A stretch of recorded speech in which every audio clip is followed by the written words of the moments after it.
ನಮಸ್ಕಾರ ಸ್ನೇಹಿತರೆ, ಹೇಗಿದ್ರೆ ಎಲ್ಲರೂ ಚೆನ್ನಾಗಿದ್ರೆ ಅನ್ಕೊಳ್ಳಿ ಸ್ನೇಹಿತರೆ. ಎಲ್ರಿಗೂ ಎಸ್ ಪಿ ಬಿ ಮೀಡಿಯಾದ ಮತ್ತೊಂದು ವಿಡಿಯೋಗೆ ತಮಗೆಲ್ರಿಗೂ ಸ್ವಾಗತ ಸುಸ್ವಾಗತ. ಸ್ನೇಹಿತರೆ, ಈ 2026ರ ಈ ಒಂದು ವರ್ಷದಲ್ಲಿ ಜೂನ್ 24ರ ನಂತರ ಮೀನ ರಾಶಿಯವರ ಭವಿಷ್ಯ ಹೇಗಿರಲಿದೆ? ಈ ಜೂನ್ ತಿಂಗಳಿನಲ್ಲಿ ಉಂಟಾದಂತಹ ಗ್ರಹ ಸಂಚಾರದ ಬದಲಾವಣೆಯು ಮೀನ ರಾಶಿಯವರ ಜೀವನದಲ್ಲಿ ಏನೆಲ್ಲ ಬದಲಾವಣೆಗಳನ್ನು ತರಲಿದೆ? ಅದರಲ್ಲೂ ಈ ಜೂನ್ 24ರ ನಂತರ ಈ ತಿಂಗಳ ಗ್ರಹ ಸಂಚಾರವು ನಿಮ್ಮ ಜೀವನದ ವಿವಿಧ ಅಂಶಗಳಾದಂತಹ ವೃತ್ತಿ ಆಗಿರ್ಬೋದು, ವೈವಾಹಿಕ ಜೀವನ, ಆರ್ಥಿಕ ಸ್ಥಿತಿ, ಕೌಟುಂಬಿಕ ಜೀವನ, ನಿಮ್ಮ ಆರೋಗ್ಯ ಮತ್ತು ಶಿಕ್ಷಣಕ್ಕೆ ಸಂಬಂಧಪಟ್ಟಂತೆಯೇ ಏನೆಲ್ಲ ಬದಲಾವಣೆಗಳನ್ನು ತರಲಿದೆ, ಯಾವುದರಲ್ಲಿ ಶುಭವಾಗಲಿದೆ, ಯಾವುದರಲ್ಲಿ ಬಹಳ ಎಚ್ಚರಿಕೆಯನ್ನು ವಹಿಸಬೇಕು, ಇರುವಂತಹ ಸಮಸ್ಯೆಗಳಿಗೆ ಮಾಡಬೇಕಾಗಿರುವಂತಹ ಸರಳ ಪರಿಹಾರಗಳೇನು ಎಂಬುದನ್ನು ಕೂಡ ಇದೇ ವಿಡಿಯೋದಲ್ಲಿ ತಿಳಿಸ್ಕೊಡ್ತಾ ಹೋಗ್ತೇನೆ ಸ್ನೇಹಿತರೆ. ಆದ್ದರಿಂದ ವಿಡಿಯೋನ ಸ್ಕಿಪ್ ಮಾಡದೆ ಇಲ್ಲಿಂದ ಕೊನೆ ತನಕ ನೋಡ್ತಾ ಬನ್ನಿ. ಸ್ಕಿಪ್ ಮಾಡಿ ವಿಡಿಯೋ ನೋಡೋದ್ರಿಂದ ನಿಮಗೆ ಫುಲ್ ಆಗಿ ಇನ್ಫಾರ್ಮೇಷನ್ ಅರ್ಥ ಆಗೋದಿಲ್ಲ. ಸೊ ಪ್ರತಿಯೊಂದು ವಿಡಿಯೋದಲ್ಲೂ ಹೇಳೋದಿಷ್ಟೇ, ವಿಡಿಯೋನ ಸ್ಕಿಪ್ ಮಾಡದೆ ಕೊನೆ ತನಕ ನೋಡಿ. ಹಾಗೆ ನಮ್ಮ ಈ ವಿಡಿಯೋ ಇಷ್ಟ ಆಗಿತ್ತು ಅಂದರೆ ವಿಡಿಯೋಕ್ಕೆ ಒಂದು ಲೈಕ್ ಮಾಡಿ ಸ್ನೇಹಿತರೆ.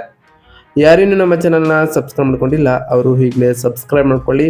ಸಬ್ಸ್ಕ್ರೈಬ್ ಮಾಡಿಕೊಂಡು ಪ್ರತಿನಿತ್ಯ ವಿಡಿಯೋ ವಾಚ್ ಮಾಡ್ತಿರೋರಿಗೆ ಥ್ಯಾಂಕ್ ಯು ಸೋ ಮಚ್ ಅಂತ ಹೇಳ್ತಾ, ಹಾಗಾದರೆ ಈ ಜೂನ್ ತಿಂಗಳು ಈ ಮೀನ ರಾಶಿಯವರಿಗೆ ಏನೆಲ್ಲ ಬದಲಾವಣೆಗಳನ್ನು ತಂದಿದೆ, ಜೂನ್ 24ರ ನಂತರ ಈ ತಿಂಗಳ ಗ್ರಹ ಸಂಚಾರವು ನಿಮ್ಮ ಜೀವನದಲ್ಲಿ ಏನೆಲ್ಲ ಬದಲಾವಣೆಗಳನ್ನು ತರಲಿದೆ ಎಂಬುದನ್ನು ಒಂದೊಂದಾಗಿ ನೋಡ್ತಾ ಬರೋಣ. ಹೌದು ಸ್ನೇಹಿತರೆ, ಈ ಜೂನ್ 2026ರ ಈ ತಿಂಗಳು 7ನೇ ಶನಿಯ ಭಾರೀ ಒತ್ತಡವನ್ನು ಮುರಿದು ಅದ್ಭುತವಾದಂತಹ ಪರಿಹಾರ ಮತ್ತು ಹೊಸ ಚೈತನ್ಯವನ್ನು ಒತ್ತು ತರಲಿದೆ ಅಂತಲೇ ಹೇಳ್ಬೋದು.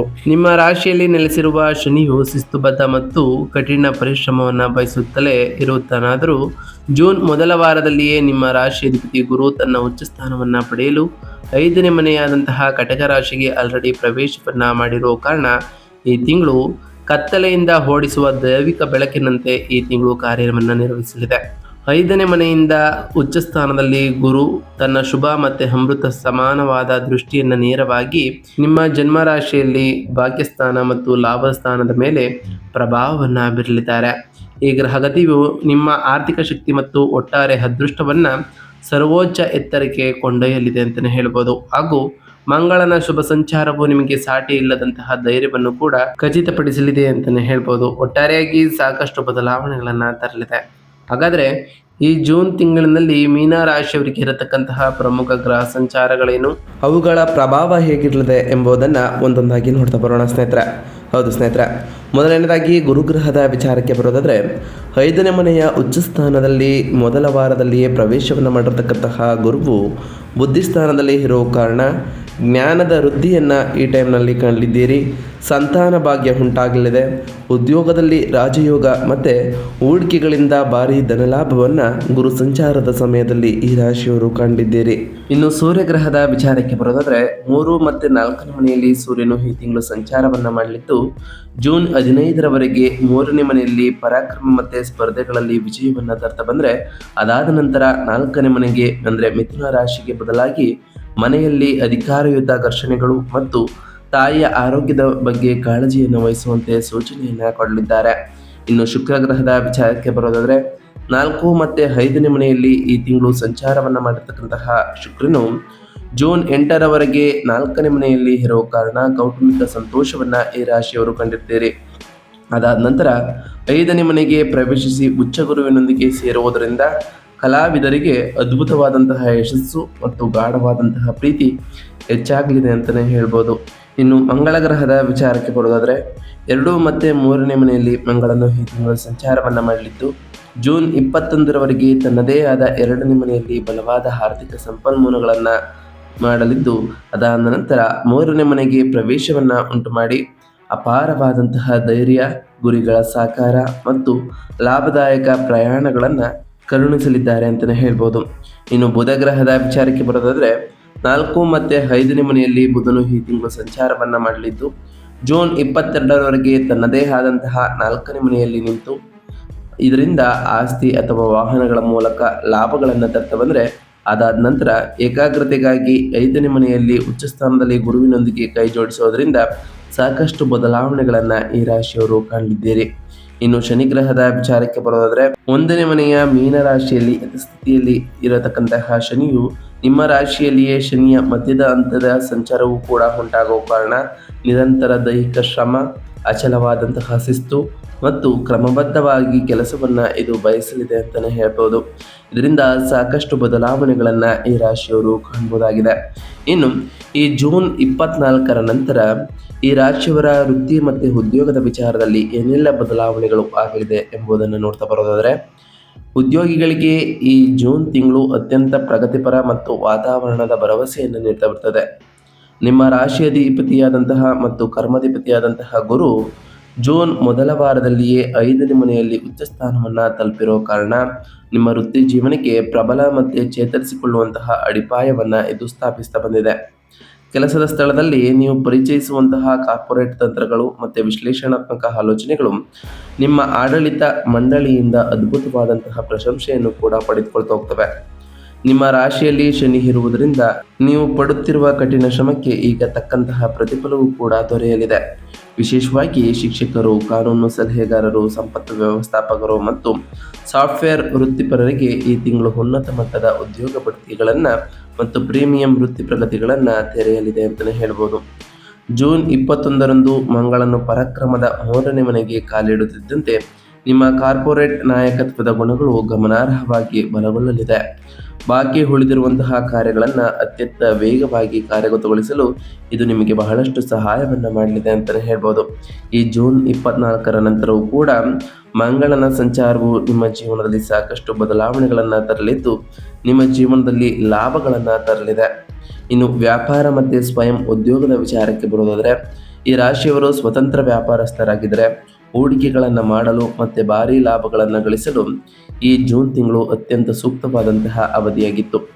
ಅದರಲ್ಲೂ ಜೂನ್ 8ರಂದಿಯೇ 5ನೇ ಮನೆಯಲ್ಲಿ ಉಚ್ಚ ಸ್ಥಾನದಲ್ಲಿ ಗುರುವಿನ ಜೊತೆಗೆ ಶುಕ್ರನು ಕೂಡ ಭವ್ಯವಾದಂತಹ ಸಂಯೋಜನೆಯನ್ನು ಉಂಟು ಮಾಡಿರೋ ಕಾರಣ ಸೃಜನಶೀಲ ಕಲೆಗಳಿರ್ಬೋದು, ಮನೋರಂಜನೆ, ಇಂಟೀರಿಯರ್ ಡಿಸೈನಿಂಗ್ ಮತ್ತು ಕ್ರಿಯೇಟಿವ್ ಕಂಟೆಂಟ್ ಕ್ಷೇತ್ರಗಳಲ್ಲಿ ಕೆಲಸ ಮಾಡ್ತಿರೋರಿಗೆ ಅಪಾರ ಸಂಪತ್ತಿನ ಅರಿವನ್ನು ಇದು ಪ್ರಚೋದಿಸಲಿದೆ. ನಿಮ್ಮ ನವೀನ ಪರಿಕಲ್ಪನೆಗಳು ಅದ್ಭುತವಾದಂತಹ ಗ್ರಾಹಕರನ್ನು ಆಕರ್ಷಿಸಲಿದೆ.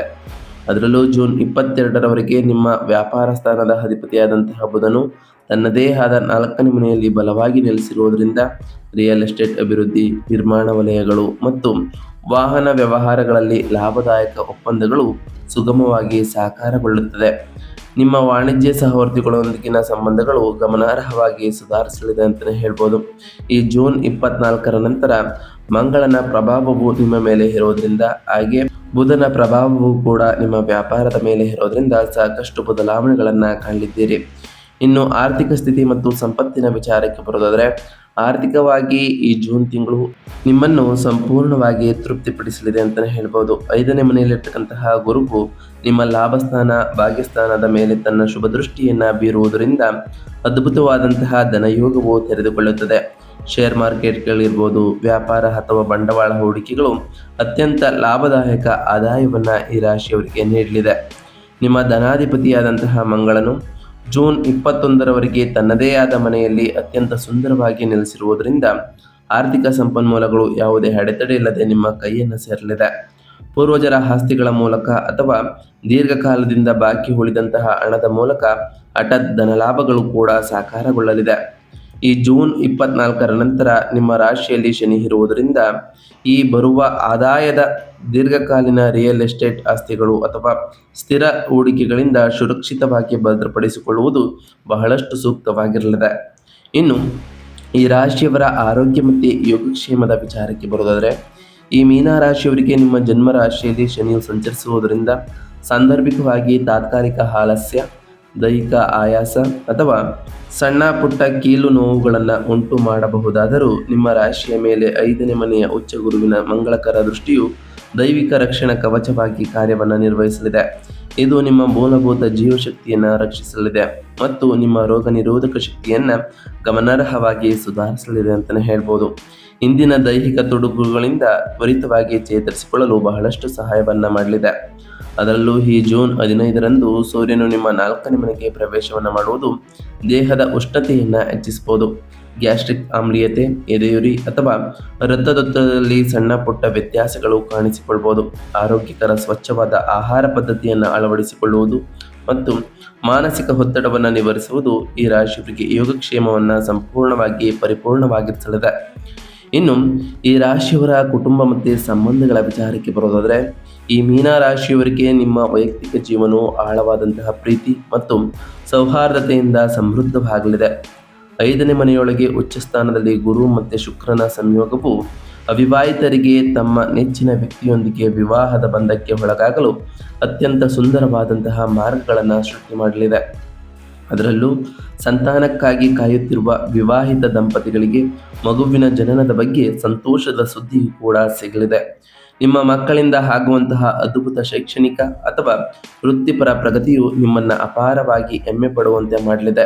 ವ್ಯತಿರಿಕ್ತವಾಗಿ ಜೂನ್ 15ರ ನಂತರ 4ನೇ ಮನೆಯಲ್ಲಿ ಸೂರ್ಯನ ಸಂಚಾರವೂ ಕೂಡ ಉಂಟಾಗಿರೋ ಕಾರಣ ಇದು ಜೂನ್ 24ರ ನಂತರವೂ ಕೂಡ ನಿಮಗೆ ಬಹಳಷ್ಟು ಬದಲಾವಣೆಗಳನ್ನು ತರಲಿದೆ. ಈ ಟೈಮ್ನಲ್ಲಿ ಅಧಿಕಾರಯುತವಾದಂತಹ ಮಾತುಗಳು ಅಥವಾ ಹಠಮಾರಿ ನಿಲುವು ಮನೆಯಲ್ಲಿ ಸಣ್ಣ ಪುಟ್ಟ ಘರ್ಷಣೆಗಳಿಗೆ ಕಾರಣವಾಗಬಹುದು.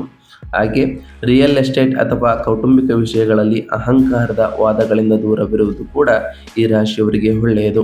ನಿಮ್ಮ ತಾಯಿಯ ಆರೋಗ್ಯವನ್ನು ವಾಡಿಕೆಯ ಕಾಳಜಿಯಿಂದ ಗಮನಿಸ್ತಾ ಬನ್ನಿ, ಇದು ಸಾಕಷ್ಟು ಬದಲಾವಣೆಗಳನ್ನು ತರಲಿದೆ. ಇನ್ನು ಶಿಕ್ಷಣ ಮತ್ತು ವಿದ್ಯಾರ್ಥಿಗಳ ವಿಚಾರಕ್ಕೆ ಬರೋದಾದರೆ, ವಿದ್ಯಾರ್ಥಿಗಳಿಗೆ ನಿಜವಾದ ಸುವರ್ಣ ಯುಗಕ್ಕೆ ಕಾಲಿಡ್ತಿದ್ದೀರಿ ಅಂತಲೇ ಹೇಳ್ಬೋದು.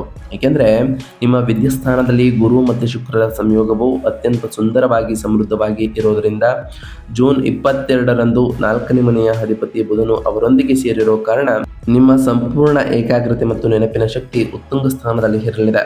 ಸ್ಪರ್ಧಾತ್ಮಕ ಪರೀಕ್ಷೆಗಳು, ಲಲಿತ ಕಲೆಗಳು, ಬಿಸ್ನೆಸ್, ಮ್ಯಾನೇಜ್ಮೆಂಟ್ ಅಥವಾ ಆಳವಾದಂತಹ ಸಂಶೋಧನೆಯನ್ನು ತಯಾರಿ ನಡೆಸುವಂತಹ ವಿದ್ಯಾರ್ಥಿಗಳು ರಾಷ್ಟ್ರೀಯ ಮಟ್ಟದಲ್ಲಿ ಉನ್ನತ ಶ್ರೇಣಿಗಳನ್ನು ಪಡೆದುಕೊಳ್ಳಲಿದ್ದೀರಿ. ವಿದೇಶಿ ಪ್ರವೇಶವನ್ನು ಬಯಸುವವರು ತಮ್ಮ ಪ್ರಕ್ರಿಯೆಗಳನ್ನು ಅತ್ಯಂತ ಸುಲಭವಾಗಿ ಅಂತಿಮಗೊಳಿಸಲಿದ್ದೀರಿ ಅಂತಲೇ ಹೇಳ್ಬೋದು. ಒಟ್ಟಾರೆಯಾಗಿ ಸಾಕಷ್ಟು ಬದಲಾವಣೆಗಳನ್ನು ತರಲಿದೆ. ಹಾಗೆ ಈ ಟೈಮ್ನಲ್ಲಿ ಮಾಡಬೇಕಾಗಿರುವಂತಹ ಸರಳ ಪರಿಹಾರದ ವಿಚಾರಕ್ಕೆ ಬರೋದಾದರೆ, ಶನಿಯ ಸಾಡೆ ಸಾತಿಯನ್ನು ಒತ್ತಡವನ್ನು ಕರಗಿಸಲು ಮತ್ತು 4ನೇ ಮನೆಯಲ್ಲಿ ಸೂರ್ಯನಿಂದ ಉಂಟಾಗುವ ಕೌಟುಂಬಿಕ ಘರ್ಷಣೆಯನ್ನು ಶಮನಗೊಳಿಸಲು ನಾವು ತಿಳಿಸ್ಕೊಡುವಂತಹ ಸರಳ ಪರಿಹಾರಗಳನ್ನು ಮಾಡ್ತಾ ಬನ್ನಿ. ನಿಮ್ಮ ಉಚ್ಚ ಸ್ಥಾನದಲ್ಲಿ ರಾಶಿಯಾಧಿಪತಿ ಮೂಲಕ ಲಭ್ಯವಿರುವಂತಹ ಬೃಹತ್ ಅದೃಷ್ಟದ ಒಳಹರಿವನ್ನು ಸಂಪೂರ್ಣವಾಗಿ ಆಹ್ವಾನಿಸಲು ಪ್ರತಿ ಜೂನ್ ತಿಂಗಳ ಗುರುವಾರದಂದು ಹಳದಿ ವಸ್ತ್ರವನ್ನು ಧರಿಸಿ ದಕ್ಷಿಣಮೂರ್ತಿ ಸ್ತೋತ್ರ ಅಥವಾ ಗುರು ಸ್ತೋತ್ರವನ್ನು ಪಠಿಸಿ ಮತ್ತು ವಿದ್ಯಾರ್ಥಿಗಳಿಗೆ ಕಡಲೆಕಾಳುಗಳನ್ನು ದಾನ ಮಾಡಿ. ನಿಮ್ಮ ರಾಶಿಯಲ್ಲಿರ್ತಕ್ಕಂತಹ ಶನಿಯಿಂದ ಉಂಟಾಗುವ ಆಲಸ್ಯ ಮತ್ತು ದೈಹಿಕ ಆಯಾಸವನ್ನು ತೊಡೆದುಹಾಕಲು ಶನಿವಾರದಂದು ಶಿವನ ದೇವಸ್ಥಾನದಲ್ಲಿ ಸಾಸಿವೆ ಎಣ್ಣೆ ಅಥವಾ ಎಳ್ಳೆಣ್ಣೆಯ ದೀಪವನ್ನು ಹಚ್ಚಿ ಮತ್ತು ಮಹಾಮೃತ್ಯುಂಜಯ ಮಂತ್ರವನ್ನು ಜಪಿಸಿ ಸ್ನೇಹಿತರೆ. ಹಾಗೆ ಸಾಧ್ಯವಾದರೆ ಶನಿದೇವರ ದೇವಾಲಯಕ್ಕೆ ತೆರಳಿ ಶನಿದೇವರಿಗೆ ಪ್ರಿಯವಾಗಿರುವಂತಹ ಕಪ್ಪು ಎಳ್ಳಿನ ಬತ್ತಿಯನ್ನು ಹಚ್ಚುತ್ತಾ ಬನ್ನಿ. ಜೂನ್ 15ರ ನಂತರ ಸೂರ್ಯನು 4ನೇ ಮನೆಗೆ ಆಲ್ರೆಡಿ ಪ್ರವೇಶವನ್ನು ಮಾಡಿರೋ ಕಾರಣ ಈ ತಿಂಗಳಿನಲ್ಲಿ ಮುಂಜಾನೆ ಎದ್ದು ಸೂರ್ಯ ನಮಸ್ಕಾರವನ್ನು ಅಭ್ಯಾಸ ಮಾಡಿ ಮತ್ತು ಸೂರ್ಯ ದೇವರಿಗೆ ನೀರನ್ನು ಆರ್ಘ್ಯದ ರೂಪದಲ್ಲಿ ಸಲ್ಲಿಸಿ. ಇದು ಕೂಡ ನಿಮ್ಮ ದೇಹದ ಉಷ್ಣತೆಯನ್ನು ನಿಯಂತ್ರಿಸಲು ಸಹಾಯವನ್ನು ಮಾಡಲಿದೆ. ಹಾಗೆ ನಿಮ್ಮ ಕೌಟುಂಬಿಕ ಶಾಂತಿಯೂ ಕೂಡ ಹೆಚ್ಚಾಗಲಿದೆ.